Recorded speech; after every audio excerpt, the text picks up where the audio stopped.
spent lots of time cutting things out of my mum's catalogues, and those things were things I imagined I might have in the future. They consisted of handsome men and small children and soft furnishings mostly. And I think I imagined a future that was very much like my present. It was rooted in family, it was rooted in home, and my imagination took me just a little bit further than my experience did. And I think that's what most of us do with our lives. We try to imagine one that is slightly better than the one our parents had or the one that we had when we were children, but we don't go much beyond that realm. To want something, you really have to be able to imagine it. And to be able to imagine it, you have to have some element of experience in it. And for many of our children, that experience is limited. So those children need someone to be Imagineers for them. They need someone who will be the architects of hope for the future. And I think that's one of the things that education should be about. And that's one of the things that teaching should be about. It should be about building possible futures for children and scaffolding and tooling that possible future until they've reached a point where they can dream and imagine for themselves. Sometimes those dreams might seem inconceivable or impossible. And it's a teacher's role to show children that no matter where they came from or no matter what they've experienced, that possibility always exists. And I think that idea, that dream, unites everyone across the education spectrum, regardless of whether they come from right or left. But imagining a future involves a forward motion. It involves moving forward both in time and in thinking. And currently our political educational system, in fact our political system full stop, is not a forward-thinking system. It's a system that loops every 5 years in short-termist thinking. Politicians are motivated perhaps by an intention to do good, but more by a fear of what the electorate will tolerate in terms of taking risks. And I've been astonished in recent months as I've had the opportunity to talk to ministers, both in the shadows and in the light, and advisors, about the frequency of the use of the phrase politically undoable. I've been told that ideas are not economically unviable, or they're not bad ideas, but they are simply politically undoable. The fear of what the electorate might vote for or might be willing to accept drives much of this thinking. And I think it's this fearful looping motion that drives much of our political action. The imagination in politics is a luxury that most politicians don't feel that they can afford.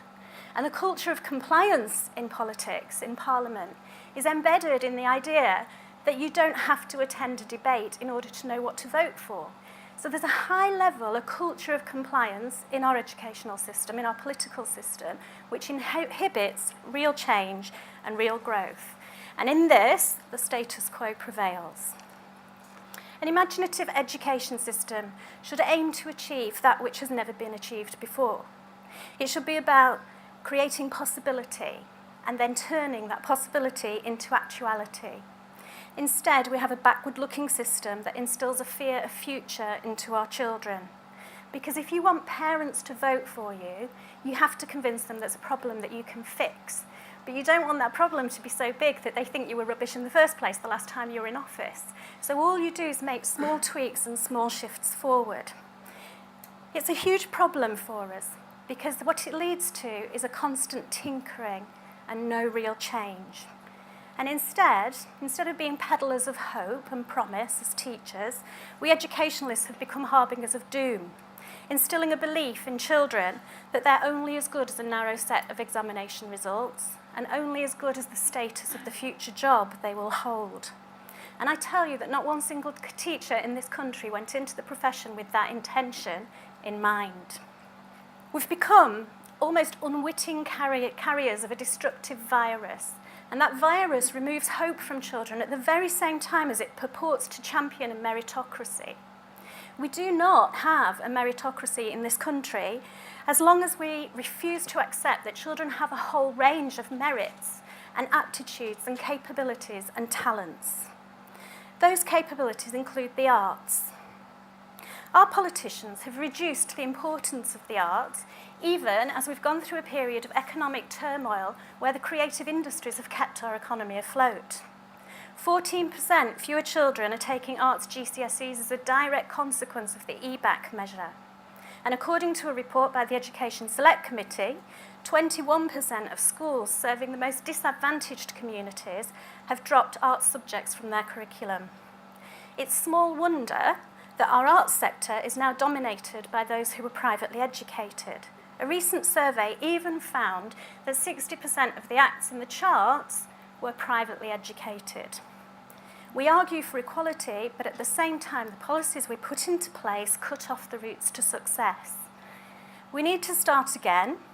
We need to look at what we accept to be norms, and we need to question those norms. And we need to step through the wardrobe and enter Narnia. Charles Ledbetter, at the Festival of Education in 2013, drew a really good analogy between the education system and manufacturing in the mid to early 20th century. He talked about an aircraft called the DC-3, and the DC-3 in the mid and early 20th century was the aircraft of choice. But it flew at an altitude which took it through cloud cover, and flying constantly through weather effectively damaged countless aircraft, grounded countless flights, and led to a situation where airlines sometimes couldn't even fly their aircraft. Even though the technology existed to be able to use aircraft that flew above the cloud cover and through weather, most airlines decided to stick with what they knew and to just try to improve it. And Charles Ledbetter drew that analogy with the education system. He said that our politicians, passionate as they may be and committed as they may be, are like passionate engineers of the DC-3 tinkering to keep it in operation. Of course, one day somebody invested in a Boeing engine and the rest is history. We need that somebody in education now. Because eventually this tinkering leads to a situation where the protection of the survival of the system overrides the needs of the consumer.